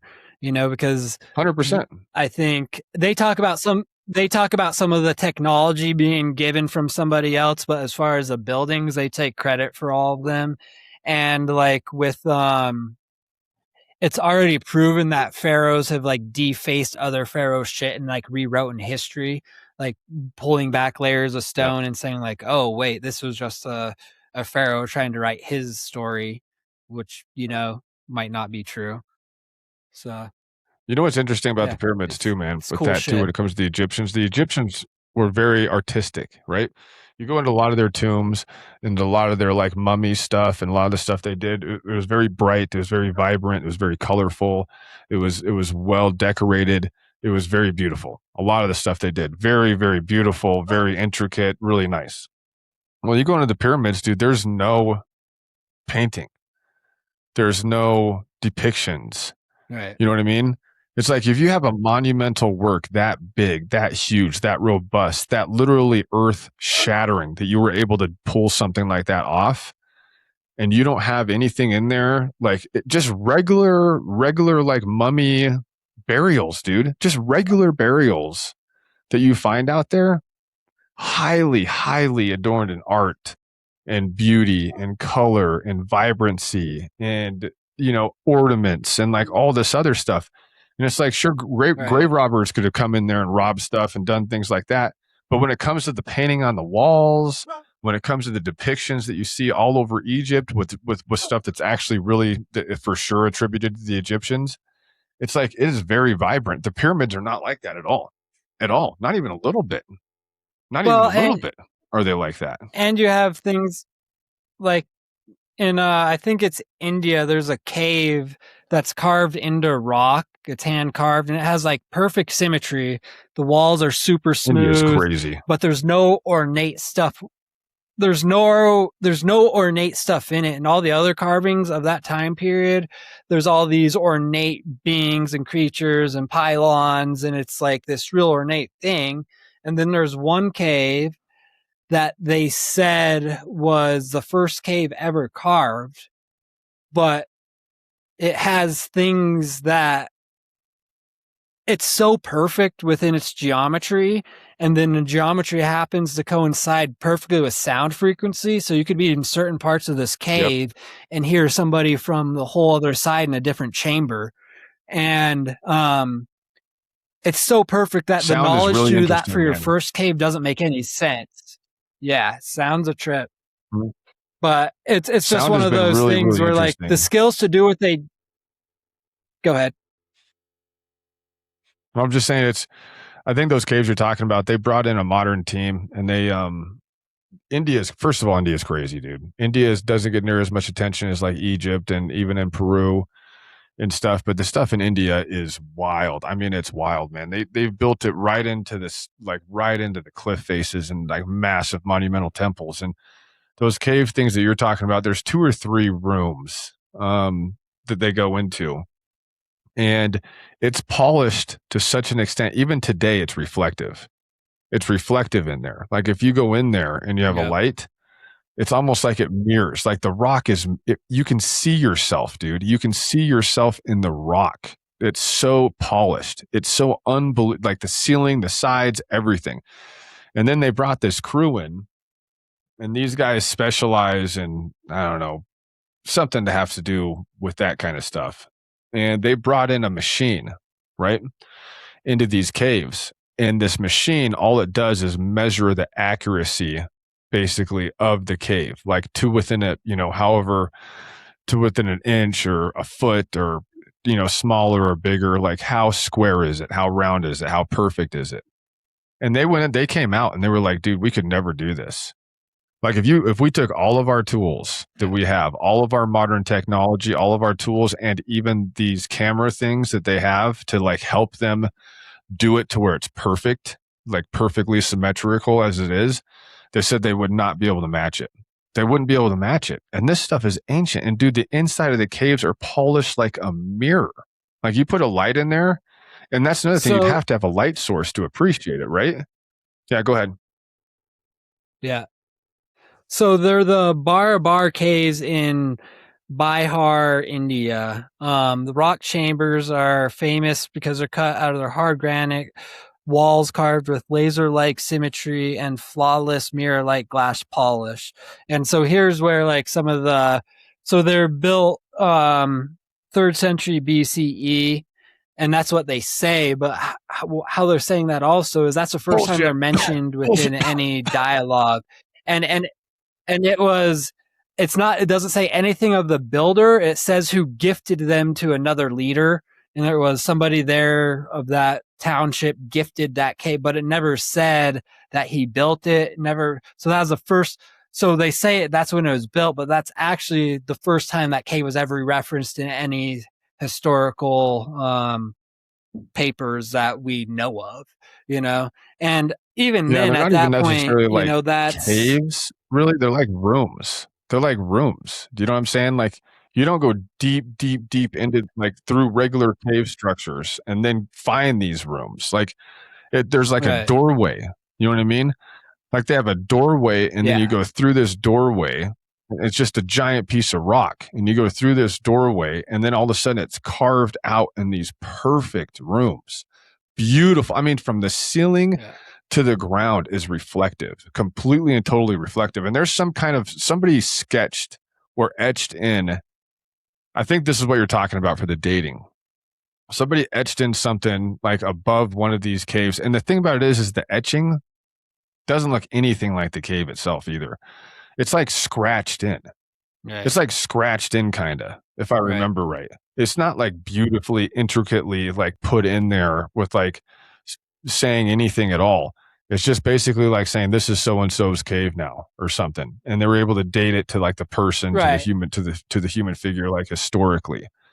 But it's like, dude, it doesn't match at all to the precision of carving in that door and then carving in that entire like room. It's not even like, because when you think about a cave, you're thinking about like if I were to find a cave in the Rocky Mountains, you know what I mean? I'd walk into it and think there was a mountain lion in there or a bear or something. You know what I mean? And it's all jagged and rugged and it smells, like water and moss and like whatever, blah, blah, blah. It's not like that.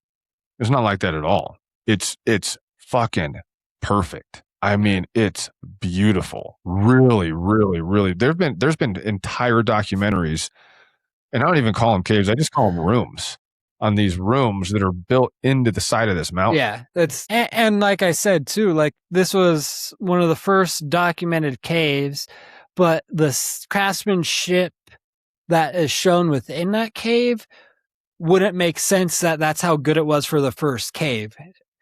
It was as if that cave was there and then they started carving.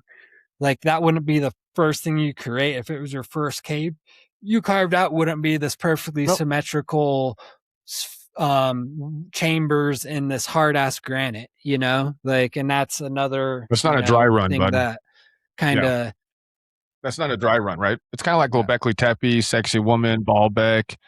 Machu Picchu or in all those places like in Mexico and everywhere else, dude. This isn't the first. Like, even think about Barranquilla. Are you talking about the Quetzalcoatl temple? The feathered serpent? Yeah, the one that's super polished as well and has mirrored finishes. Almost looks like it was burnt, like the rock was burnt as like sand would be turned into glass. Yeah, I think that's down in Mexico. I think it's a temple of the snake. If we're thinking about the same one, I think it is. But none of these structures that we're talking about, even Darren Kuyu, right? This isn't like, it's not like I could just, listen, if I couldn't just right now, dude, go out and build a boat that I could sell from here to Australia. Do you know what I'm saying? I have no capability to be able to chop down a bunch of trees with an axe and then like put together a boat that would be able to cross the Atlantic Ocean and go down into over into the Pacific and then go into Australia. You know what I'm saying? Or just go through the Pacific over into Australia. I wouldn't be able to do it. It would take me fucking years and years of learning how to build that boat and do it right, and a whole bunch of dry runs of going out in the water to make sure it didn't sink, and also to make sure it could survive storms, right? Make sure it survives giant waves, and high knowing winds, how to navigate, like all of this other kind of stuff. Man, yeah, but I'm just talking about like building these temples. You know what I mean? I'm just using that as like a reference for that. right? And it's like, yeah, when you think about the DNA from Australians to South America, for sure, it's not like they just washed up over there. You know what I mean? And so it's like you have, when you think about all these temples, dude, that are perfect. I mean, perfect, symmetrical, and not only are they perfectly symmetrical, bro, they line up to the constellations. They line up to the constellations and the solstices, right, like summer solstice, winter solstice, all that kind of stuff. It lines up perfectly where the sun comes up perfect or it sets perfect. You're like, oh, it's summer. Oh, it's winter, based on exactly how that sun comes up. You know what I mean? There's a cool place down here in the southwest Colorado called Chimney Rock. I don't know if you've ever been to Chimney Rock. It's in between Durango and Pagosa Springs.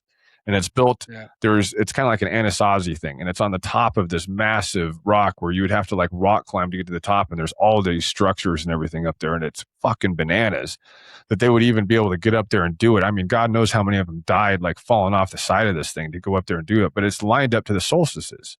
There's those big structures up there from like the period of the Anasazi, supposedly, that line up perfectly to the solstices with the sun.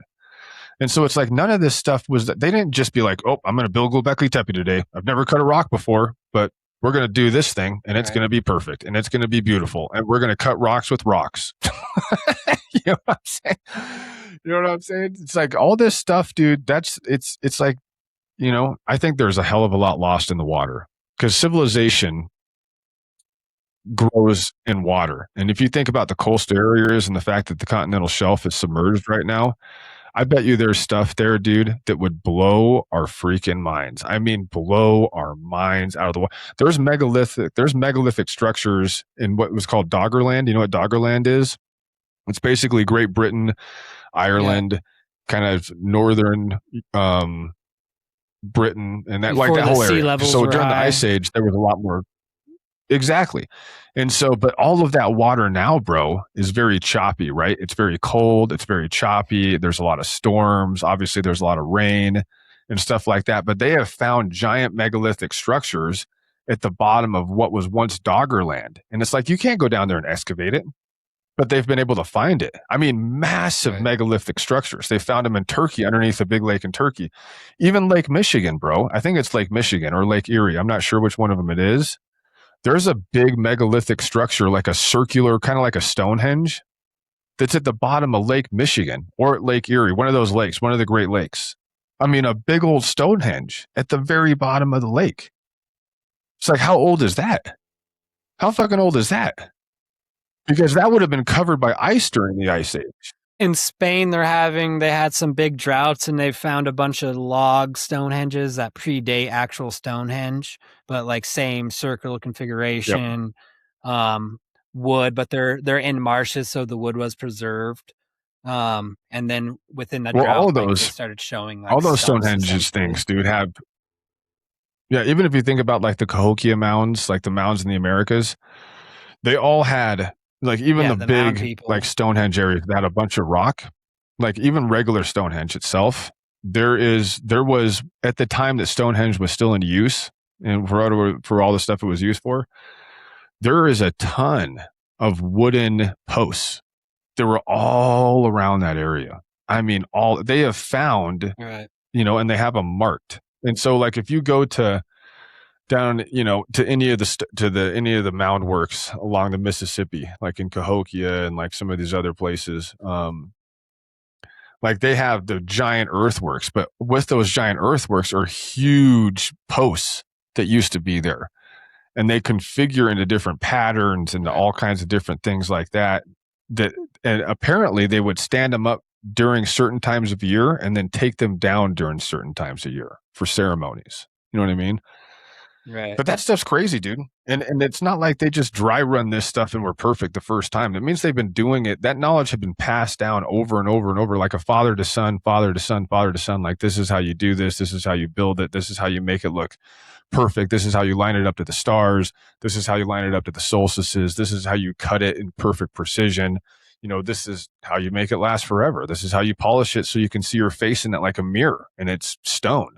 Well, yeah. And just like, I think there's a lot of stuff that, you know, we've just lost over millennia, you know, like if, like you always talk about, if there was something that was here 20,000 years ago, like it's gone, you know, like unless it was built out of Gone. stone. But you look at, you know, yeah. Only And like you look stone. at a place like the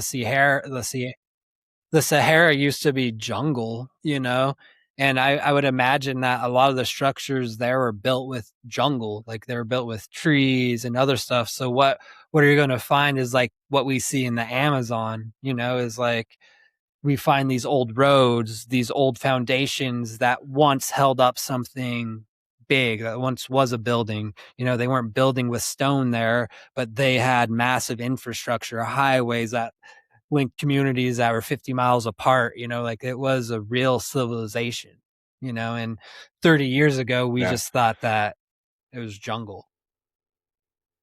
Yeah, but they do also have a lot of stonework, like in the Amazon and stuff. Because you think about Peru and all those areas, there's a ton Yeah. of stonework down there too. I think Well, sir, that there would what be I, stonework at that in the Sahara. Maybe not as extensive as like you think about Egypt and like Baalbek and like stuff, but maybe. I mean, it's just it would also be overgrown with moss and vegetation. You know what I mean? I mean, completely overgrown with moss and vegetation, and so you would have no idea what was there. right. Well, and I think a lot of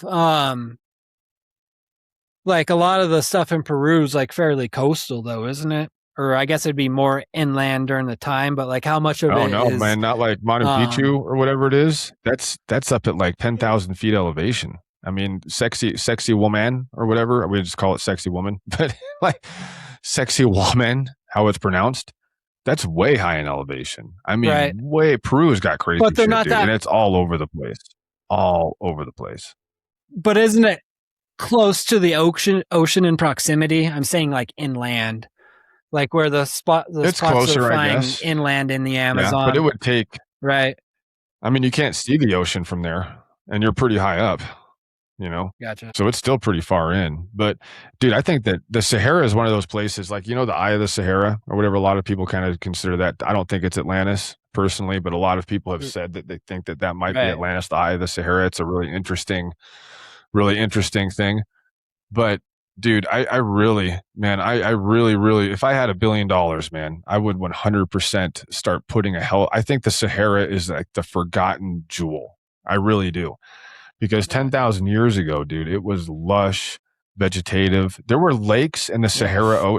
The Sahara Desert that were bigger than the Great Lakes. You know that? There was like two massive lakes in the Sahara Desert, today's Sahara Desert, during when it was green, that were bigger than the freaking Great Lakes in the Americas. That's how massive these lakes were in the Sahara Desert at that time. I mean, I think that place would have been wildly inhabited. Wildly inhabited. You know what I mean? Plus, it's not that far away from the Fertile Crescent. It's not that far away from. It'll butt right up. You just keep walking east, and you're going to get to Egypt. You know what I'm saying?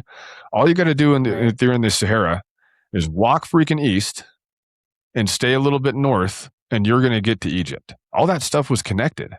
It's all the same landmass, you know?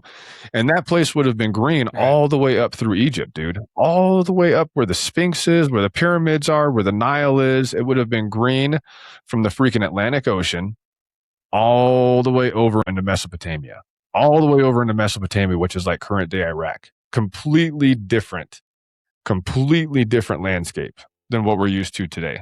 Entirely different. And And it also And I think it would have been really, makes sense really when that populated. started. Well, it makes sense it would be really, really populated, and it makes sense that all those civilizations, when it started to dry up, started moving towards the Nile Basin.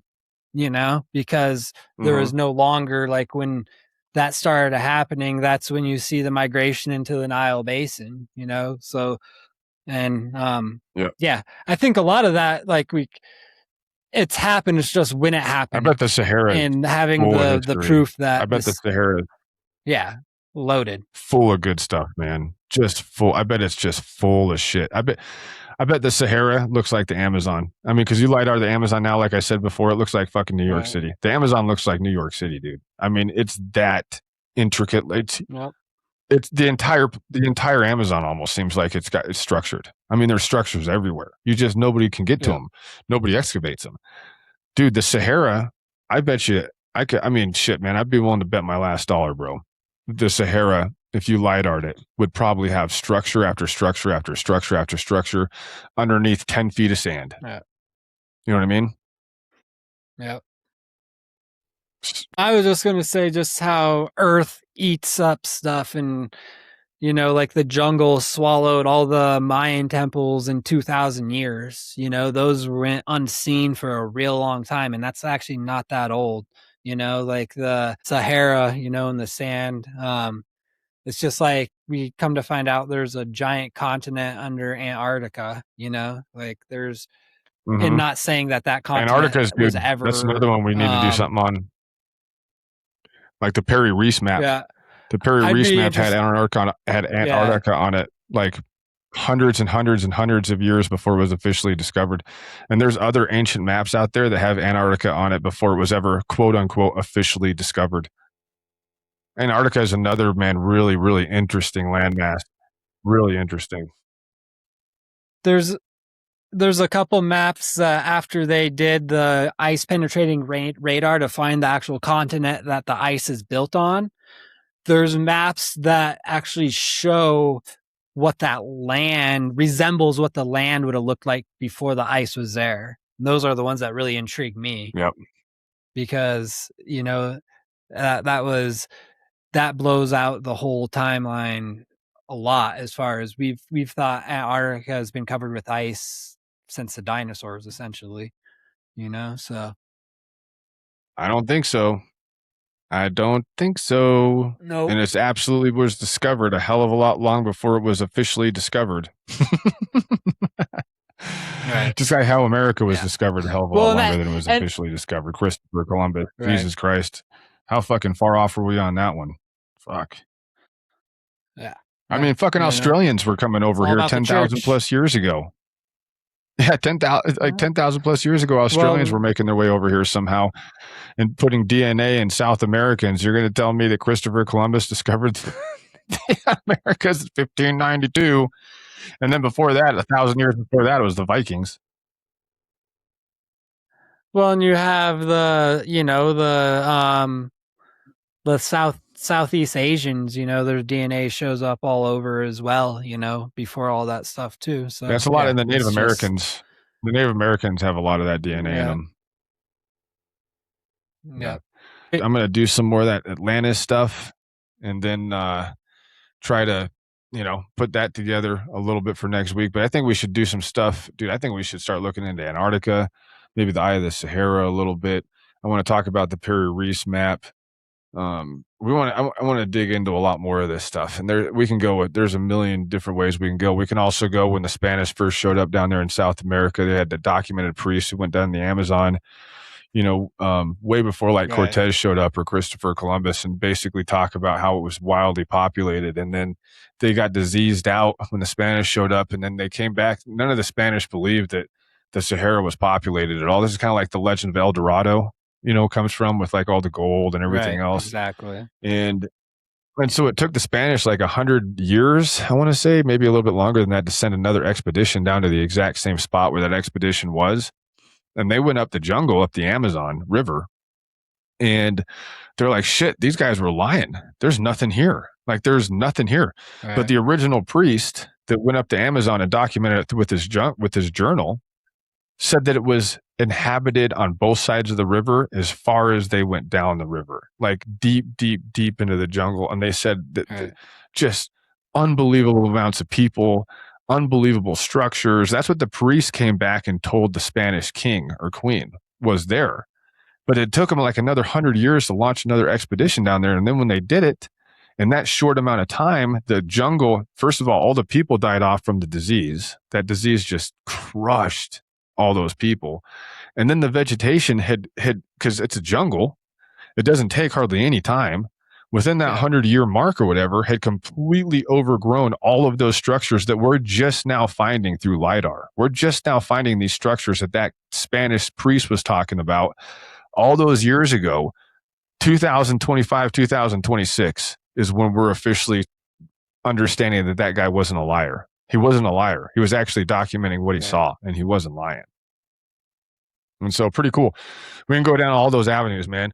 But yeah, let's cut this shit, buddy. And have yourself a freaking good night out there doing whatever the heck you're going to do in the big city. Stay alive out there, Joel. Nothing. Don't do anything. Staying in. That's that, boy. That's what I'm doing, bro. I'm going to smoke a little bit. I'm going to hang out with my wife. I'm going to freaking, I don't know, just veg out, not do anything for a little bit, man. So have yourself a good night, brother. We'll talk soon. Sweet. Love you, brother. Take it easy, man.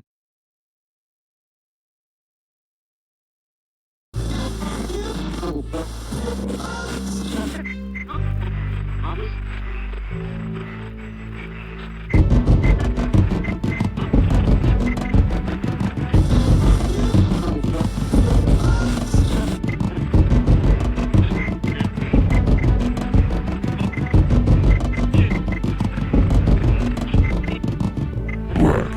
Army.